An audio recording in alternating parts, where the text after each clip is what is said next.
चलिए अब खबरों का रुख करते हैं और बता दें कि प्रधानमंत्री मोदी 21 दिसंबर को प्रयागराज आ रहे हैं। उनके आगमन को लेकर परेड मैदान पर तैयारी तेज है। इस कार्यक्रम में करीब 3.25 लाख महिलाएं शामिल होगी। प्रदेश भर में महिलाओं को यहां पर लाने के लिए तैयारी पूरी तरह कर ली गई है। परेड मैदान पर मंच तैयार किया जा रहा, बैरिकेडिंग लग रही। पीएम के कार्यक्रम की तैयारी का जायजा खुद मुख्यमंत्री योगी आदित्यनाथ ने लिया है। बमरौली एयरपोर्ट पर विमान से उतरने के बाद वो सड़क मार्ग से परेड मैदान पहुंचे और मंच समेत अन्य तैयारियों की जानकारी ली। फिर संगम पर जाकर गंगा जल आचमन और पूजन किया। उन्होंने लेटे हनुमान मंदिर की जाकर पूजा अर्चना भी की। इसके बाद सीएम योगी आदित्यनाथ मेला प्राधिकरण पहुंचे, जहां पीएम के दौरे को लेकर समीक्षा की। इस दौरान राज्य सरकार के प्रवक्ता सिद्धार्थनाथ सिंह, कैबिनेट मंत्री डॉक्टर महेंद्र सिंह, कैबिनेट मंत्री नंदगोपाल गुप्ता नंदी और कैबिनेट मंत्री राजेंद्र प्रताप उर्फ मोती सिंह भी उनके साथ रहे।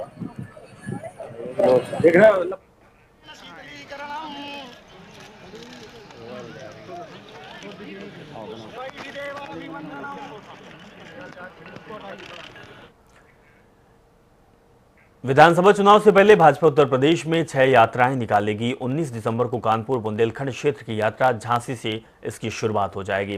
पॉलिटेक्निक मैदान में जनसभा भी होनी है और इस कार्यक्रम में रक्षा मंत्री राजनाथ सिंह शामिल होंगे। अब उप मुख्यमंत्री दिनेश शर्मा और केंद्रीय राज्य मंत्री साध्वी निरंजन ज्योति का भी कार्यक्रम तय हो गया है। वहीं भाजपा कार्यालय में पांचों मोर्चा सेक्टर वार्डों के पदाधिकारियों की बैठक हुई। सभी पदाधिकारियों को भीड़ लाने का लक्ष्य दिया गया। साथ ही शहर में मानिक चौक, सराफा बाजार, बड़ा बाजार आदि इलाकों में लोगों को आमंत्रण भी बांटे गए। बीजेपी उत्तर प्रदेश में जनविश्वास यात्राओं के माध्यम से 2022 के होने वाले विधानसभा चुनाव के लिए एक राजनीतिक माहौल बनाने में जुटी हुई है। जनता पार्टी झांसी में 19 तारीख को जन विश्वास यात्रा का प्रारंभ करने जा रही है। वैसे तो समूचे उत्तर प्रदेश में जन विश्वास यात्रा का प्रारंभ हो रहा है। 19 और 20 तारीख में चरणबद्ध तरीके से अलग अलग जिलेवार यह यात्रा प्रारंभ कर दी जाएगी। झांसी में रक्षा मंत्री राजनाथ सिंह यात्रा में शामिल होंगे। हरी झंडी दिखाकर यात्रा को रवानगी देंगे। वह बीकेडी चौराहे और इलायट चौराहे और सिमराबारी हसारी होती हुई यह यात्रा सीधे मेहरौनी, ललितपुर मेहरौनी के लिए प्रस्थान कर जाएगी। अपने गंतव्य स्थान ललितपुर पहुंचने के बाद यह यात्रा वहां रात्रि विश्राम के बाद दूसरे दिन मेहरौनी में एक विशाल जनसभा करी जाएगी। उसके बाद बांदा और चित्रकूट होती हुई यह बिठूर पहुंच जाएगी। इसी तरह जन विश्वास यात्रा जो है अलग अलग जिलों से जो रोड मैप तैयार किया गया है वो इस तरह से तैयार किया गया है कि समूचा उत्तर प्रदेश में यह अपनी जनहितकारी योजनाओं का प्रचार प्रसार कर सके, यात्रा के माध्यम से जनता से जुड़ाव कर सकें। वह उसके बाद सभी यात्राएं इन यात्राओं का भ्रमण काल लगभग 15 दिन रहेगा। 15 दिन ये यात्रा भ्रमण करने के बाद अपने अपने स्थानों पर रुक जाएंगी। उसके बाद उसमें एक विशाल जनसभा के रूप में यह यात्राएं परिवर्तित हो जाएंगी। वहां पर इकट्ठी भीड़ हो जाएगी और उसमें एक विशाल जनसभा संबोधित करने के बाद यात्रा का समापन कर दिया जाएगा। देश के प्रधानमंत्री आज शाहजहांपुर में गंगा एक्सप्रेस वे की आधारशिला रखी। ये एक्सप्रेस वे मेरठ से प्रयागराज तक यूपी के 12 जिलों से होकर गुजरेगा। लिहाजा एक्सप्रेस वे यूपी के पूर्वी और पश्चिमी क्षेत्र को आपस में जोड़ेगा। 36,200 करोड़ रुपए से अधिक की लागत से बनने वाला ये यूपी का सबसे लंबा और सबसे बड़ा एक्सप्रेस वे होगा। एक्सप्रेस वे पर शाहजहांपुर में 3.5 किलोमीटर लंबी हवाई पट्टी निर्मित की जाएगी, जो वायुसेना के विमानों को आपातकालीन उड़ान भरने और उतरने में सहायता प्रदान करेगी। इसके अलावा एक्सप्रेस वे के साथ एक औद्योगिक गलियारा बनाने का भी प्रस्ताव रखा गया है। अब हमको ग्राफिक्स भी दिखाएंगे कि किस तरीके का काम एक्सप्रेस वे का किया जाएगा। तो गंगा एक्सप्रेस वे उत्तर प्रदेश के 12 जिलों और 519 गांवों को जोड़ेगा। इस पर चलने वाले वाहनों की अधिकतम रफ्तार 120 किलोमीटर प्रति घंटा तय की गई है। इस एक्सप्रेस वे में से 7 ओवरब्रिज तैयार होंगे। 17 इंटरचेंज के अलावा 14 पुल भी बनाए जाएंगे।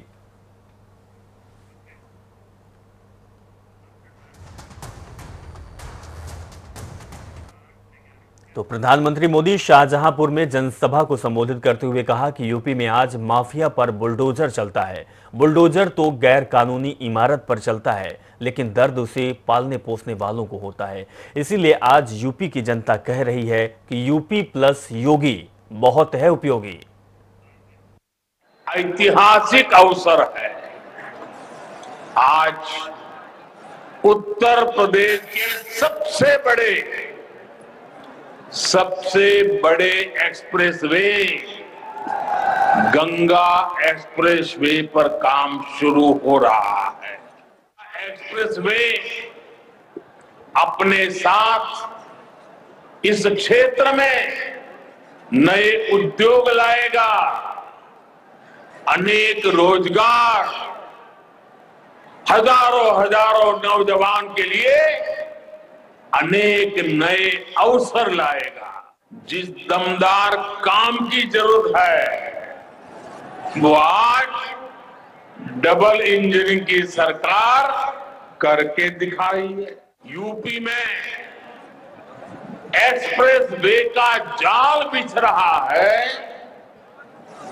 जो नए एयरपोर्ट बनाए जा रहे हैं, नए रेलवे रूट बन रहे हैं, वो यूपी के लोगों के लिए अनेक वरदान एक साथ लेकर आ रहे हैं। बीते सालों में हमने गन्ना किसानों की दशकों पुरानी समस्याओं को ईमानदारी से दूर करने के लिए नए विकल्प, नए समाधान खोजने का प्रयास किया है। आज पूरे यूपी की जनता कह रही है, यूपी प्लस योगी बहुत है उपयोगी।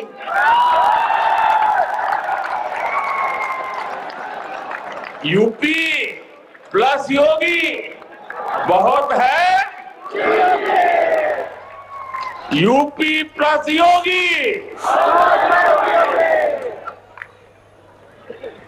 यूपी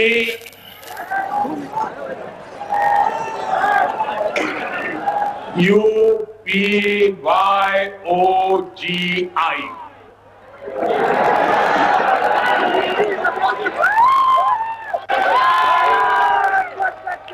यूपी प्लस योगी बहुत है उपयोगी। बुंदेलखंड विकास बोर्ड के उपाध्यक्ष राजा बुंदेला जालौन के कूच पहुंचे, जहां उन्होंने चतुर्भुज मोटर्स की तरफ से आयोजित कार्यक्रम में प्रधानों, क्षेत्र पंचायत सदस्यों को सम्मानित किया, साथ ही उन्हें संबोधित किया और अपनी ही बीजेपी सरकार पर जमकर निशाना साधा। जिस दौरान उन्होंने कहा कि बुंदेलखंड के लिए कोई भी सरकार काम नहीं करती, इसके लिए सभी को एकजुट होकर बुंदेलखंड राज्य बनाना होगा और अपनी सरकार बनानी होगी, तब कहीं जाकर बुंदेलखंड का विकास हो सकता है। सरकार बुंदेलखंड के विकास के लिए पैकेज देती है, लेकिन ये पैकेज 19 सीटों वाले बुंदेलखंड के विकास के लिए नहीं बल्कि 130 सीटों वाले पूर्वांचल के विकास के लिए चला जाता है। हम ये कह रहे हैं कि इसके लिए जाना जाता है। पीएम साहब को शायद इस बारे में जानकारी ना हो, लेकिन उत्तर प्रदेश का, बुंदेलखंड का, उत्तर प्रदेश वाला भूभाग इन 5 चीज़ों के लिए जाना जाता है। मैं दिल्ली में रहता हूँ, बॉम्बे में रहता हूँ, तो मुझे मालूम है लोग क्या क्या कहते हैं। पलायन, पानी, पकड़, पट्टा और कट्टा, ये 5 चीज़ों के लिए है। और ये हम सब जानते हैं। प्रधानमंत्री जी को भी LIU किसी दिन बता देगी तो शायद उनको भी पता चल जाए, लेकिन ये सच्चाई है। उत्तर प्रदेश में विधानसभा चुनाव से पहले समाजवादी पार्टी के 3 बड़े नेताओं के ठिकानों पर एक साथ इनकम टैक्स की छापेमारी हुई। लखनऊ में जैनेन्द्र यादव, मऊ में सपा के राष्ट्रीय सचिव राजीव राय और मैनपुरी में मनोज यादव के घर छापे की कार्रवाई चल रही है। 3 तस्वीर आपके टीवी स्क्रीन पर, 3 तस्वीर और 3 कार्रवाई। सुबह 7 बजे से कार्रवाई शुरू हुई थी। ये तीनों ही नेता सपा अध्यक्ष अखिलेश यादव के बेहद करीबी कहे जाते हैं। ये पार्टी के फाइनेंसर भी माने जाते हैं। जैनेन्द्र यादव अखिलेश के मुख्यमंत्री रहते हुए OSD भी रह चुके हैं। चुनाव से पहले हुई छापेमारी को सियासी एंगल से भी देखा जा रहा है। तो वहीं सपा नेताओं के घर छापेमारी की खबर मिलते ही अखिलेश यादव ने प्रेस कॉन्फ्रेंस की। अखिलेश यादव ने छापेमारी को लेकर कहा कि अभी तो IT आया है, अभी ED, CBI का उत्तर प्रदेश आना बाकी है। अखिलेश यादव ने कहा कि चुनावों में हार को देखकर बीजेपी परेशान है, वो चाहे जो भी कर ले, समाजवादी पार्टी की सरकार बनने जा रही है। मैंने आपसे पहले भी कहा और अगर हर बार मैंने ये कहा कि उत्तर प्रदेश में जैसे जैसे भारतीय जनता पार्टी की हार और भारतीय जनता पार्टी को हार सताएगी, दिल्ली से बड़े बड़े नेता आएंगे। कोई नेता भारतीय जनता पार्टी का बड़ा बचेगा नहीं जो उत्तर प्रदेश में ना आए। और अभी तक इन्हीं का इंतजार था कि इनकम टैक्स कब आएगा डिपार्टमेंट। अभी तो इनकम टैक्स आया है, ईडी आएगा, सीबीआई आएगी, न जाने कौन कौन सी संस्थाएं आएंगी, अफवाहें फैलाई जाएंगी, साजिश की जाएंगे, षड्यंत्र की जाएंगे, लेकिन उसके बावजूद भी साइकिल की रफ्तार कम नहीं होगी, रथ की रफ्तार कम नहीं होगी और उत्तर प्रदेश से भारतीय जनता पार्टी का सफाया होना निश्चित है। वो जान गए हैं कि उत्तर प्रदेश से भारतीय जनता पार्टी खत्म और इसीलिए उन्होंने इनकम टैक्स को भेजा है। तब भी पूछताछ कर सकते थे, लेकिन जैसे ही चुनाव करीब आया है, ये डिपार्टमेंट भी अब चुनाव लड़ने उत्तर प्रदेश में आ गया है। तो वहीं आईटी की कार्रवाई से सूबे की सियासत भी तेज हो गई है। जहां बीजेपी इसे प्रशासनिक कार्रवाई बता रही है, तो बहुजन समाज पार्टी इसे जनता को गुमराह करने के लिए बीजेपी और समाजवादी पार्टी की मिली भगत बता रही है। सुनिए। सांच को आंच नहीं होनी चाहिए। अगर आपने कुछ गलत नहीं किया है तो डर क्यों रहे, घबरा क्यों रहे? वास्तविकता में जिस तरह से वित्तीय लेन देन में कई प्रकार की खामियां रही हैं, चोर की दाढ़ी में तिनका इसीलिए है, घबराहट और डर इसीलिए है। भारतीय जनता पार्टी के विधायक और नेताओं के खिलाफ भी अलग अलग समय पर छापेमारियां हुई हैं। देखिए, चुनाव आते ही भारतीय जनता पार्टी अक्सर ये देखा जाता है, कोई भी विपक्ष में हो, विपक्ष की आवाज दबाने का अक्सर काम किया जाता है और ये तो चुनाव है। लेकिन साथ ही साथ मैं ये भी कहना चाहूँगा कि भारतीय जनता पार्टी और समाजवादी पार्टी दोनों एक दूसरे के पूरक और पोषक हैं। मैं तो यहाँ तक कहता हूँ, बहुजन समाज पार्टी हमेशा से कहती है, आदरणीय बहन कुमारी मायावती जी कई बार इस बात को कह चुकी हैं कि भारतीय जनता पार्टी और समाजवादी पार्टी दोनों एक ही पैरेवाची है। हम तो उन्हें टीम बी टीम सी नहीं कहते हैं, हम तो सीधा कहते हैं भारतीय जनता पार्टी का दूसरा नाम ही समाजवादी पार्टी है। ये नूरा कुश्ती उनके अपने पार्टी में हो रहा है, लिहाजा चुनाव को देखते हुए लोगों में भ्रम फैलाते हुए हो रहा है। तो वहीं केंद्रीय मंत्री साध्वी निरंजन ज्योति ने अखिलेश यादव और राहुल गांधी पर जमकर हमला बोला है। उन्होंने कहा है कि यूपी में कोई ममता बनर्जी ऐसा क्षेत्र नहीं है, ये तो यूपी है, योगी जी का प्रदेश है, यहाँ कोई भी प्रचार करने आए हमें कोई आपत्ति नहीं है। अखिलेश यादव द्वारा गंगा एक्सप्रेसवे पर दिए गए बयान पर केंद्रीय मंत्री ने पलटवार करते हुए कहा कि अगर सपा और बसपा की प्रदेश में 5-5 साल तक सरकार रही तो काम क्यों नहीं हुआ। सीबीआई द्वारा सपा नेताओं के घरों में हुई छापेमारी के सवाल पर जवाब देते हुए कहा कि सीबीआई का काम सीबीआई करती है, हम नहीं करते। सीबीआई किसी सरकार की नहीं होती, ये एक एजेंसी है जो अपना काम करती है। कब गए थे? इन्हीं की सरकार में जेल में गए थे ना, तो हमारी सरकार थोड़ी थी। तो सीबीआई का काम सीबीआई करती है, हम थोड़ी करते हैं। सीबीआई ना तो किसी सरकार की होती है, वो एक एजेंसी है जो अपना काम करती है। कांग्रेस के वरिष्ठ नेता राहुल गांधी 2019 में अमेठी से लोकसभा का चुनाव हारने के लंबे समय बाद आज कांग्रेस महासचिव प्रियंका गांधी के साथ अपने पुराने किले अमेठी पहुंचे, जहां कांग्रेस पार्टी आज जन जागरण अभियान चला रही है। इस मौके पर यहां राहुल गांधी ने प्रियंका गांधी के साथ बीजेपी भगाओ महंगाई हटाओ प्रतिज्ञा यात्रा निकाली। इस दौरान राहुल गांधी ने प्रधानमंत्री मोदी और योगी सरकार पर जमकर निशाना साधा। राहुल गांधी ने कहा कि बेरोजगारी और महंगाई देश के 2 बड़े सवाल हैं, लेकिन इसका जवाब न तो पीएम मोदी देती हैं और न ही सीएम योगी। –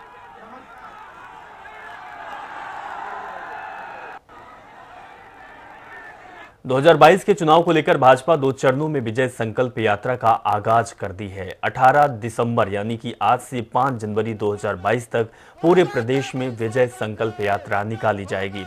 इसी क्रम में शनिवार को हरिद्वार में यात्रा की शुरुआत कर दी गई। आज बीजेपी के राष्ट्रीय अध्यक्ष जगत प्रकाश नड्डा ने गढ़वाल मंडल की यात्रा का आगाज किया। इस दौरान शंख ध्वनि से यात्रा का आगाज किया गया। वहीं इससे पहले पंडितों ने शंख ध्वनि से राष्ट्रीय अध्यक्ष जेपी नड्डा और मुख्यमंत्री पुष्कर सिंह धामी का स्वागत किया है। इस दौरान कैबिनेट मंत्री स्वामी यतीश्वरानंद और प्रदेश अध्यक्ष मदन कौशिक और साथ में बीजेपी पार्टी के कई नेता मौजूद रहे।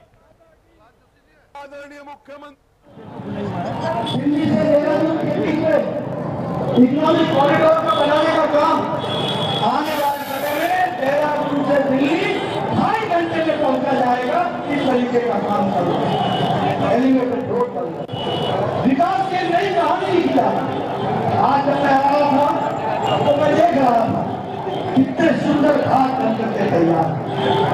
मैं देख रहा था बगल में 4 लेन क्या सरसराती सड़कें और गाड़ियां चल रही है, बदलता हुआ हरिद्वार हमने देखा अपनी आंखों से। ये मैं कहना चाहता, कई लोगों को विकास नहीं दिखता। हमारे नेता है, युवा नेता, कहने लगे ऐसे देश मजबूत नहीं होता।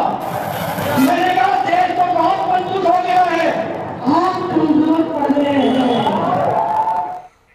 वहीं उत्तराखंड के मुख्यमंत्री पुष्कर सिंह धामी देहरादून के अंतर विभागीय बैडमिंटन प्रतियोगिता का शुभारंभ किया, जिसमें मुख्यमंत्री धामी ने प्रतियोगिता में हिस्सा लेकर खिलाड़ियों का हौसला अफजाई किया। वहीं पूरी प्रतियोगिता को सचिवालय कर्मचारियों ने अपने दिवंगत साथी सचिवालय कर्मी को समर्पित किया, जो कोरोना के चलते अपनी जिंदगी को हार गए थे। प्रतियोगिता हो रही है प्रदीप चमोली के नाम से।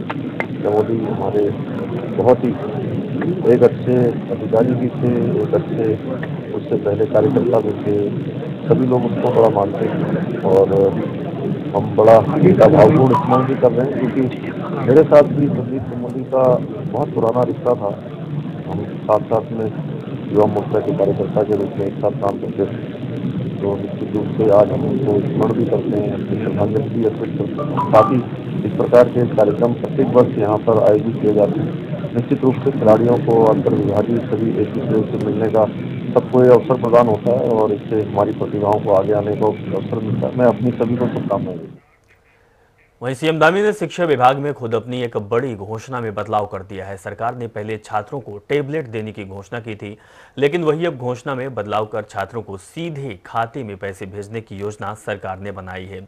घोषणा में बदलाव को लेकर खुद मुख्यमंत्री पुष्कर सिंह धामी का कहना है कि सरकार की प्राथमिकता छात्रों को टैबलेट उपलब्ध कराना है। चूंकि आने वाले समय में चुनावी आचार संहिता प्रभावी होनी है, जिसको देखते हुए ये व्यवस्था बनाई जा रही है, जिसमें सभी विद्यालयों में प्रिंसिपल की जिम्मेदारी तय की जाएगी कि छात्र टैबलेट हर हाल में खरीदें। सुनिए क्या कहना है पुष्कर सिंह धामी का। चीजें हैं, एक तो हमारे पास इस समय क्योंकि आचार संहिता लगने वाली है और हम चाहते हैं छात्रों को टैबलेट मिलना, और ये हमारी सरकार ने घोषणा की। मैंने स्वयं इसकी घोषणा की, जिससे पारदर्शी तरीके से जो भी क्योंकि बाजार का रेट अपने अपने सभी के खातों में हम पैसा डालेंगे, बच्चों का खाता खुलवाएंगे और बच्चों का खाता खुलवा के एक टाइम बाउंड करके सभी बच्चे अपने स्तर से उसको हम स्कूलों में सुनिश्चित करेंगे कि शिक्षकों के स्तर पर, प्रधानाचार्य के स्तर पर, कि सभी बच्चों को टैबलेट मिल जाए। हमारी पहली प्राथमिकता है टैबलेट मिलना चाहिए, क्योंकि बच्चों को इस IT के युग में निश्चित रूप से इन सब संसाधनों का सही प्रकार से उनको जो है उसका प्रयोग भी हो और उनको उसकी सहायता भी मिले, सहयोगी भी हो, तो उसके लिए हमारी सरकार ने मिलेगी।